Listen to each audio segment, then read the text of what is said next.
ഇന്ന് നമ്മൾ വളരെ രുചികരമായ കക്ക ഇറച്ചി റോസ്റ്റാണ് തയ്യാറാക്കുന്നത്. അപ്പോൾ വീഡിയോയിലേക്ക് പോകുന്നതിന് മുമ്പേ നമ്മുടെ ഈ ചാനൽ ആദ്യമായിട്ട് കാണുന്നവരാണെന്നുണ്ടെങ്കിൽ ചാനൽ ഒന്ന് സബ്സ്ക്രൈബ് ചെയ്യുക. അതിനടുത്ത് കാണുന്ന ബെല്ലൈക്കൺ ഒന്ന് പ്രസ് ചെയ്തിട്ട് ഓൾ എന്ന ഓപ്ഷൻ കൂടി എനേബിൾ ചെയ്യുക. കക്ക ഇറച്ചി ഞാൻ ക്ലീൻ ചെയ്ത് കഴുകി വൃത്തിയാക്കി എടുത്തിട്ടുണ്ട്. ഇതിപ്പോൾ 1/2 കിലോ കക്കയിറച്ചിയാണുള്ളത്.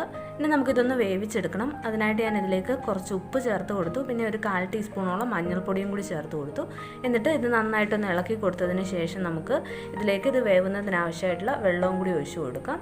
എന്നിട്ട് ഞാനിപ്പോൾ മൂടി വെച്ചിട്ടൊന്ന് വേവിച്ചെടുക്കുകയാണ്. കക്കയിറച്ചിക്ക് അത്യാവശ്യം നല്ല വേവുണ്ട്. ഒന്നെങ്കിൽ നമുക്കിതുപോലെ വേവിച്ചെടുക്കാം, അതല്ലാന്നുണ്ടെങ്കിൽ കുക്കറിൽ വേവിച്ചെടുക്കണം. ഈ കക്ക വെന്ത് വരാൻ ഒരു അരമണിക്കൂറെങ്കിലും എടുക്കും. അപ്പോൾ നമുക്കിതൊന്ന് മൂടി വെച്ച് കൊടുക്കണം. ഇപ്പോൾ കക്ക നന്നായിട്ട് വെന്ത് വന്നിട്ടുണ്ട്. അതിലെ വെള്ളമൊക്കെ നന്നായിട്ടൊന്ന് വറ്റി വന്നിട്ടുണ്ട്. അപ്പോൾ ഞാൻ ഇത് ഈ പാത്രത്തിൽ നിന്ന് മാറ്റുകയാണ്.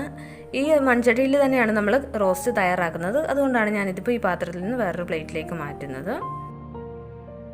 ഞാനിപ്പോൾ അതേ മൺചട്ടി തന്നെയാണ് എടുത്തിട്ടുള്ളത്. അതിലേക്ക് ഞാനിപ്പോൾ ഒരു 1.5 ടേബിൾ സ്പൂണോളം വെളിച്ചെണ്ണ ഒഴിച്ചു കൊടുത്തിട്ടുണ്ട്. ഇനി എണ്ണ നന്നായിട്ടൊന്ന് ചൂടായി വന്നു കഴിയുമ്പോഴേക്കും ഞാൻ 1/2 ടീസ്പൂണോളം കടുക് ഇട്ട് കൊടുത്തു. എന്നിട്ട് കറിവേപ്പില ഇട്ട് കൊടുത്തു. എന്നിട്ട് നമ്മൾ ചതച്ച് വെച്ചിരിക്കുന്ന ഇഞ്ചിയും വെളുത്തുള്ളിയും കൂടി ഇട്ട് കൊടുത്തിട്ടുണ്ട്. ഞാനിപ്പോൾ ഇഞ്ചിയും വെളുത്തുള്ളിയും കൂടി ചേർത്തിട്ട് 1 ടേബിൾ സ്പൂണാണ് ചതച്ചെടുത്തിരിക്കുന്നത്. അത് നമ്മൾ ഇതിലേക്കൊന്ന് ചേർത്ത് കൊടുത്തു. എന്നിട്ട് നന്നായിട്ടൊന്ന് ഇളക്കി കൊടുക്കുക. ഇഞ്ചിയുടെയും വെളുത്തുള്ളിയുടെയൊക്കെ ആ ഒരു പച്ചമണം മാറി വന്നു കഴിഞ്ഞിട്ട് ഞാൻ ഇതിലേക്ക് ഒരു 2 പച്ചമുളക് കീറിയതും കൂടി ഇട്ട് കൊടുത്തിട്ടുണ്ട്. എന്നിട്ട് നമ്മളിതിലേക്ക് സവോളയാണ് ചേർത്ത് കൊടുക്കുന്നത്. ഞാനിപ്പോൾ 3 മീഡിയം സൈസുള്ള സവോള ചെറുതായിട്ട് നരിഞ്ഞെടുത്തതും കൂടി ഇതിലേക്കൊന്ന് ചേർത്ത് കൊടുത്തിട്ടുണ്ട്. എന്നിട്ട് ഇനി ഈ സവോളയൊക്കെ നന്നായിട്ടൊന്ന് വഴറ്റിയെടുക്കണം. അപ്പോൾ ഇനി ഈ സവോളയൊക്കെ പെട്ടെന്നൊന്ന് വഴന്ന് കിട്ടാൻ വേണ്ടിയിട്ട് ഞാനിതിലേക്ക് കുറച്ച് ഉപ്പും കൂടി ഒന്ന് ചേർത്ത് കൊടുത്തിട്ടുണ്ട്. നമ്മൾ കക്ക വേവിച്ചപ്പോൾ ഉപ്പ് ചേർത്തിട്ടുണ്ടായിരുന്നു, അതുകൊണ്ട് കുറച്ച് ഉപ്പ് ചേർത്താൽ മതി. ഇപ്പോൾ സവോളയൊക്കെ നന്നായിട്ട് വഴന്ന് വന്നിട്ടുണ്ട്. ഇനി ഇതിലേക്ക് നമുക്ക് പൊടികൾ ചേർത്ത് കൊടുക്കാം. ഞാനിപ്പോൾ 1 ടീസ്പൂൺ മല്ലിപ്പൊടി ചേർത്ത് കൊടുത്തിട്ടുണ്ട്. പിന്നെ 1 ടീസ്പൂൺ മുളക് പൊടി ചേർത്ത് കൊടുത്തു. ഇനി നമുക്ക് 1/4 ടീസ്പൂൺ മഞ്ഞൾപ്പൊടി ചേർത്ത് കൊടുക്കാം. നമ്മൾ ആദ്യമേ കക്ക വേവിച്ചപ്പോൾ അതിലേക്ക് മഞ്ഞൾപ്പൊടി ചേർത്ത് കൊടുത്തിട്ടുണ്ടായിരുന്നു. പിന്നെ ഞാൻ 1/2 ടീസ്പൂൺ കുരുമുളക് പൊടി ചേർത്ത് കൊടുത്തിട്ടുണ്ട്. പിന്നെ 1/2 ടീസ്പൂൺ ഗരം മസാല, 1/2 ടീസ്പൂൺ പെരുംജീരകം പൊടിച്ചത് എന്നിവയും കൂടി ഒന്ന് ചേർത്ത് കൊടുക്കുക. എന്നിട്ട് നന്നായിട്ടൊന്ന് ഇളക്കി കൊടുക്കുക. പൊടികളുടെ ആ ഒരു പച്ചമണമൊക്കെ ഒന്ന് മാറി കിട്ടാൻ വേണ്ടിയിട്ടാണ്. പിന്നെ നമ്മൾ ഈ പൊടികൾ ചേർക്കുമ്പോൾ സ്റ്റൗ ഏറ്റവും ലോ ഫ്ലെയിമിൽ തന്നെ വെച്ചാൽ മതി. അതല്ലാന്നുണ്ടെങ്കിൽ പൊടികളൊക്കെ പെട്ടെന്ന് അങ്ങ് കരിഞ്ഞു പോകും. അപ്പോൾ കറിക്ക് ആ ഒരു ടേസ്റ്റും കിട്ടില്ല. അപ്പോൾ പൊടികളുടെ ആ ഒരു പച്ചമണമൊക്കെ നന്നായിട്ടൊന്ന് മാറി വന്ന് കഴിയുമ്പോഴേക്കും നമ്മളിതിലേക്ക് ഒരു തക്കാളി ചെറുതായിട്ട് അരിഞ്ഞതും കൂടി ഒന്ന് ചേർത്ത് കൊടുക്കുന്നുണ്ട്. എന്നിട്ട് ഇത് വീണ്ടും നന്നായിട്ടൊന്ന് ഇളക്കി കൊടുക്കുക. പിന്നെ ഇതിലേക്ക് നമ്മൾ പൊടികൾ ചേർത്ത് കൊടുക്കുമ്പോൾ നിങ്ങൾ എരിവിനനുസരിച്ചിട്ട് കുരുമുളക് പൊടിയും അതുപോലെ മുളക് പൊടിയൊക്കെ ചേർത്ത് കൊടുക്കുക. എന്നിട്ട് ഞാൻ ഇതൊരു 2 മിനിറ്റ് ഒന്ന് മൂടി വെച്ച് കൊടുക്കുന്നുണ്ട്. തക്കാളിയൊക്കെ നന്നായിട്ടൊന്ന് വഴന്ന് കിട്ടാൻ വേണ്ടിയിട്ടാണ്. തക്കാളി വേണ്ടാന്നുണ്ടെങ്കിൽ നമുക്ക് തക്കാളി ഒഴിവാക്കാം. എന്നാലും തക്കാളിയൊക്കെ ചേർത്ത് റോസ്റ്റ് തയ്യാറാക്കുമ്പോഴാണ് നല്ലൊരു ടേസ്റ്റ് ഉണ്ടാവുക. ഇപ്പോൾ തക്കാളിയൊക്കെ നന്നായിട്ടൊന്ന് വെന്തുടഞ്ഞ് വന്നിട്ടുണ്ട്.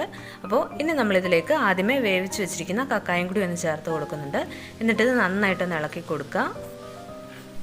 ഈ മസാലയും കക്കായും എല്ലാം നന്നായിട്ടൊന്ന് ഇളക്കി യോജിപ്പിച്ച് ഒന്ന് മിക്സാക്കി എടുക്കണം. അതിനുശേഷം നമുക്ക് ഇതൊരു 1-2 മിനിറ്റ് ഒന്ന് മൂടി വെച്ച് കൊടുക്കാം. ഒരു മീഡിയം ഫ്ലെയിമിൽ വെച്ചിട്ട് ഇതൊന്ന് മൂടി വെച്ച് കൊടുത്താൽ മതി. ഇപ്പോൾ ഞാനിത് നന്നായിട്ടൊന്ന് ഇളക്കി യോജിപ്പിച്ചെടുത്തിട്ടുണ്ട്. പിന്നെ ഇതിൽ ഉപ്പൊക്കെ പാകത്തിനുണ്ടോ എന്ന് നോക്കണം. ഉപ്പ് കുറവാണെന്നുണ്ടെങ്കിൽ നമ്മൾ വീണ്ടും ചേർത്ത് കൊടുക്കുക. എന്നിട്ട് ഞാനിപ്പോൾ ഇതൊന്ന് മൂടി വെച്ച് കൊടുക്കുന്നുണ്ട്. ഒരു 2-3 മിനിറ്റ് മൂടി വെച്ചാൽ മതിയാവും. കക്ക ഇറച്ചിയിൽ മസാലയൊക്കെ നന്നായിട്ടൊന്ന് പിടിച്ച് അതൊക്കെ നന്നായിട്ടൊന്ന് വെന്ത് കിട്ടാൻ വേണ്ടിയിട്ടാണ് നമ്മളിതൊന്ന് മൂടി വെച്ച് കൊടുക്കുന്നത്. ഞാനിപ്പോൾ ഒരു 3-4 മിനിറ്റ് മൂടി വെച്ചതിന് ശേഷം അതിൻ്റെ മൂടി തുറന്നിട്ടുണ്ട്.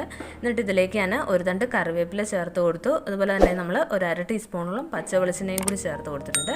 എന്നിട്ട് ഇത് നന്നായിട്ടൊന്ന് ഇളക്കി യോജിപ്പിച്ചെടുക്കുക. ഞാനിപ്പോൾ ഈ ഒരു പാകത്തിലാണ് എടുക്കുന്നത്. നിങ്ങൾക്ക് കുറച്ചും കൂടി ഡ്രൈ റോസ്റ്റ് ആവണമെന്നുണ്ടെങ്കിൽ മീഡിയം ഫ്ലെയിമിലിട്ടിട്ട് കുറച്ച് നേരം കൂടി ഒന്ന് റോസ്റ്റ് ചെയ്ത് എടുത്താൽ മതി.